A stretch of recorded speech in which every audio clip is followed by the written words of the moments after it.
what's up guys, my name is Gemini and welcome back to the channel. Today we're going to cover something very near and dear to my heart that I'm sure you're all familiar with if any of you have read the title.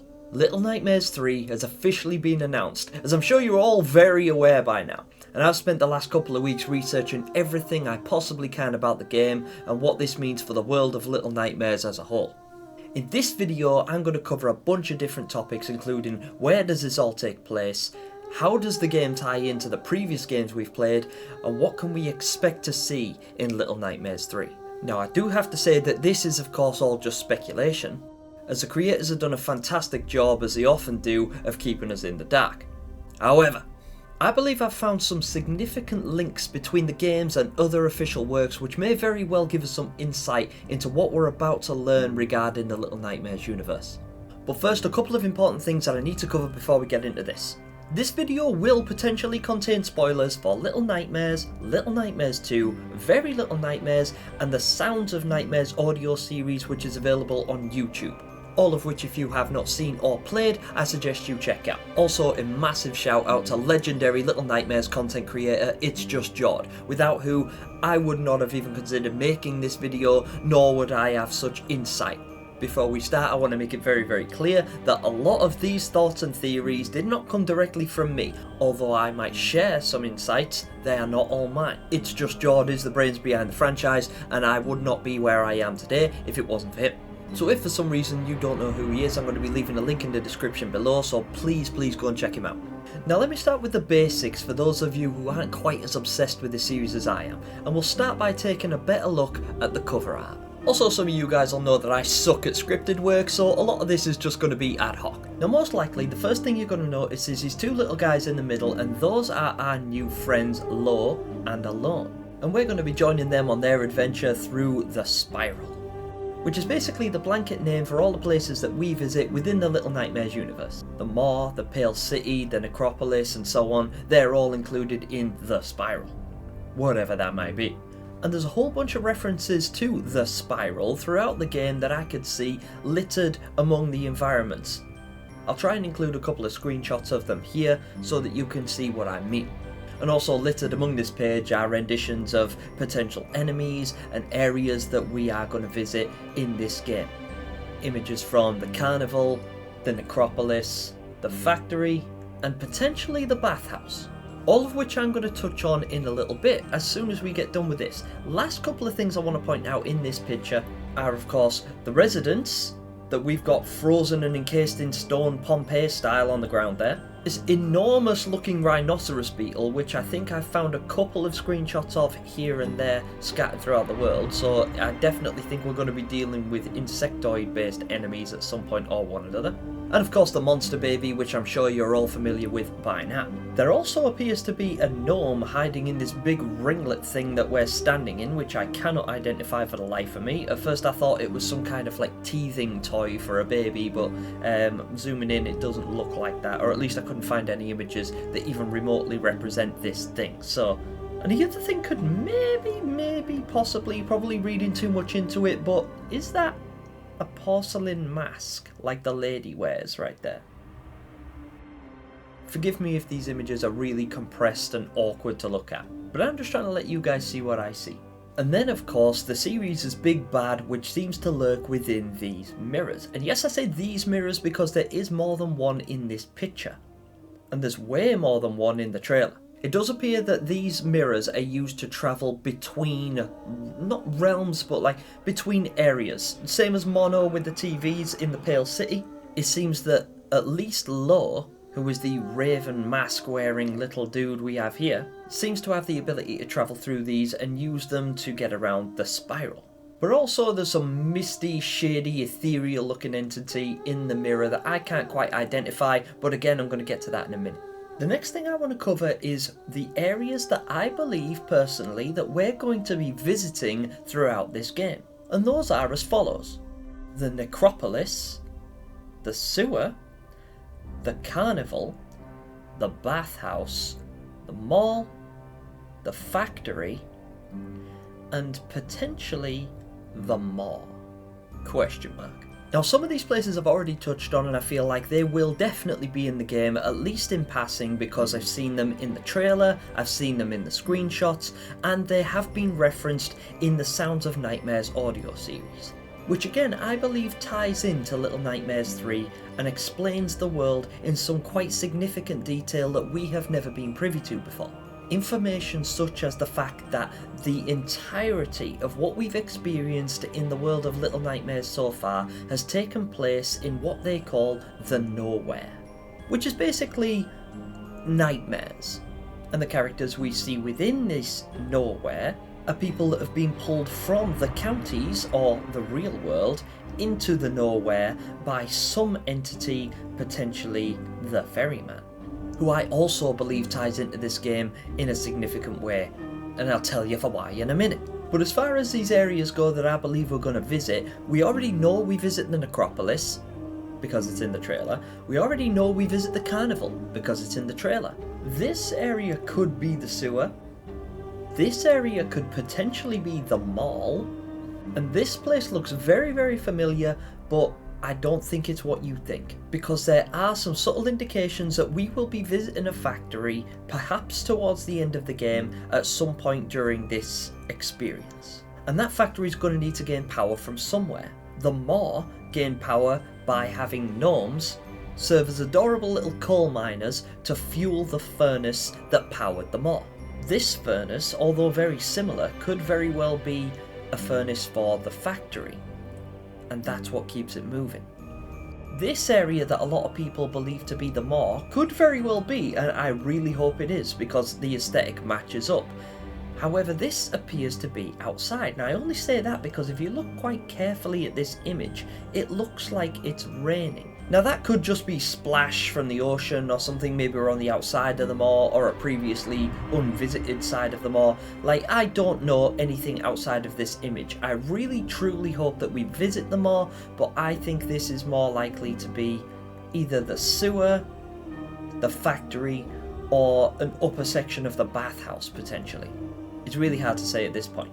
This picture here could very well be either the sewer or the bathhouse, but it's also another example of the spiral being included. Now, this image I find the most interesting out of all the new images that appeared on Steam, because as you can see, there's a whole bunch of spirals in this picture. There's also a spiral visible here, in a section that looks a little bit like the school. I really hope it is, because the school's my favourite part in any game, but again, I highly doubt it. This image I find strangely nostalgic and really, really cool, because I know that Little Nightmares, the series as a whole, was inspired heavily by an animated movie called Spirited Away. And as you can see, you've got your guests down there and they're overeating and feeding like a bunch of giant pigs, and it happens to be at a carnival with the lights and the characters. I just think this could very well be a nod to that. Now, other than all of these areas being referenced in the audio series, as I've said before, it also seems to be that Bandai Namco are revisiting some of the old artworks from the previous games, as of course we can recall seeing official artworks of the monster baby, the bathhouse, and other miscellaneous bits and bobs that could hint at potential new areas or enemies. There's a couple of characters in this artwork in particular that we missed out on seeing in Little Nightmares 2, namely the barber and the principal. But some of these images could also be linked to the Sounds of Nightmares series. Like I said, there was a scene in episode 2 that made me think very strongly of this chap in particular, who seems to be bathing away, enjoying a nice sponge bath at the expense of this poor young person.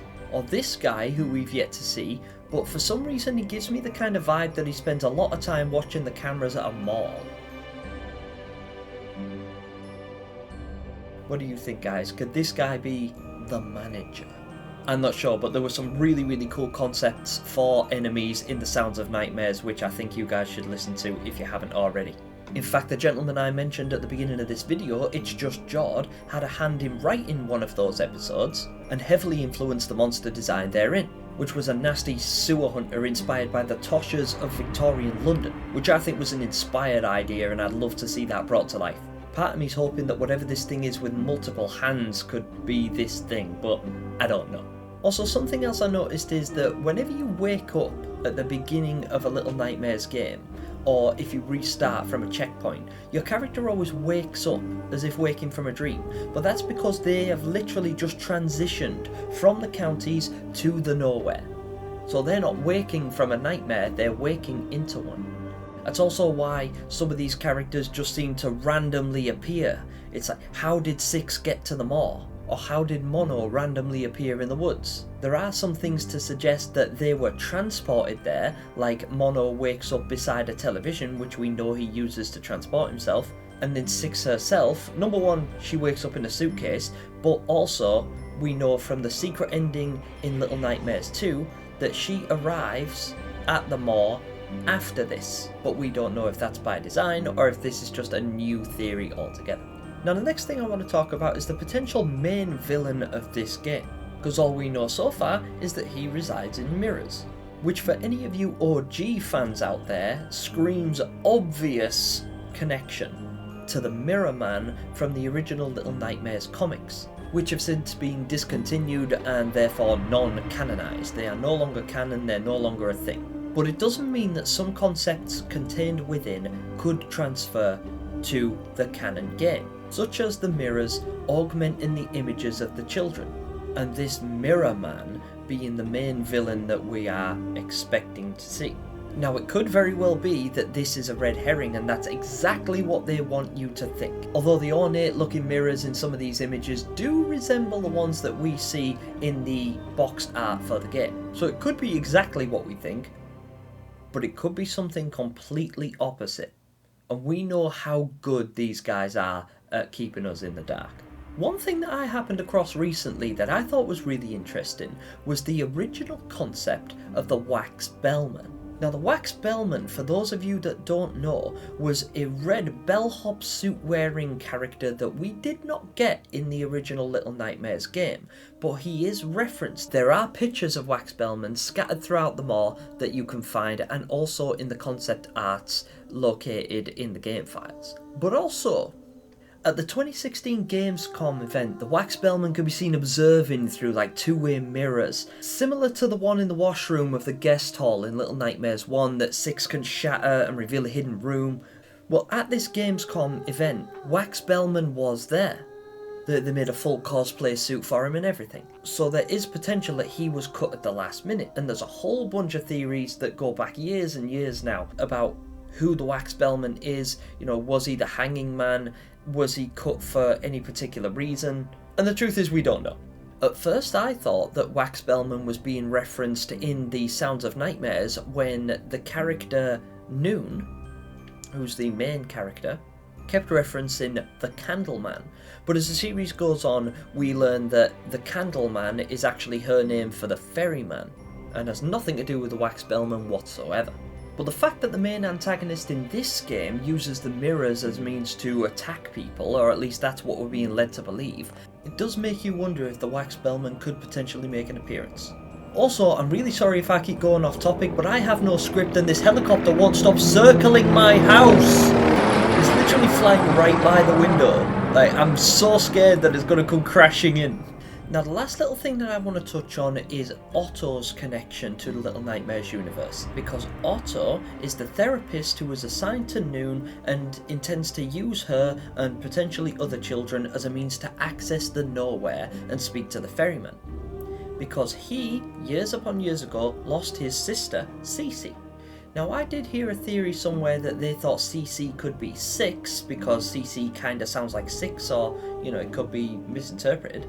But Otto also became audibly excited when he heard the word yellow, because Noon referenced a yellow raincoat. I discovered a wooden chest and lifted the lid to see it stuffed with smaller outfits. A doctor's coat, a pink tutu and shoes, and a yellow raincoat. Yellow? Was anyone else around? Only the puppet.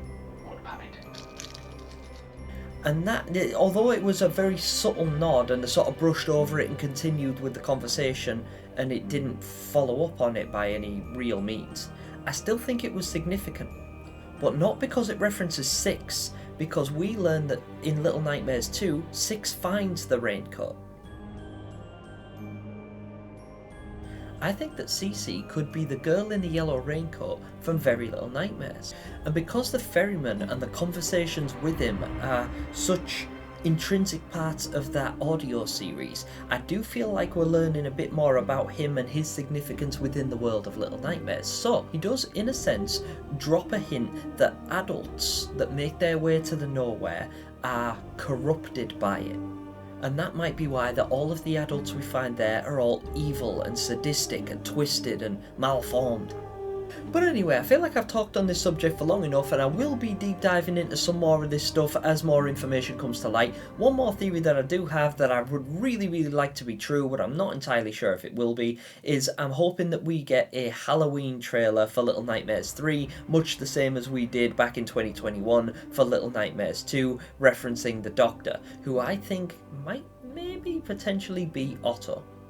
But I think he's more likely to be a different character altogether. The Doctor's a good one for the ones we've experienced so far, but who knows? Maybe that's who this guy could be.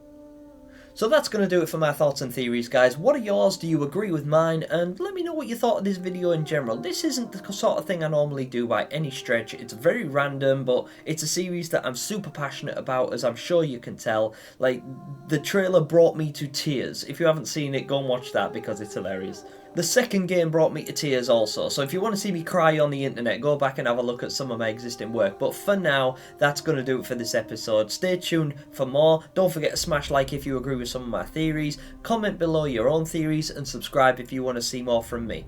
But until next time, that's game over. Bye.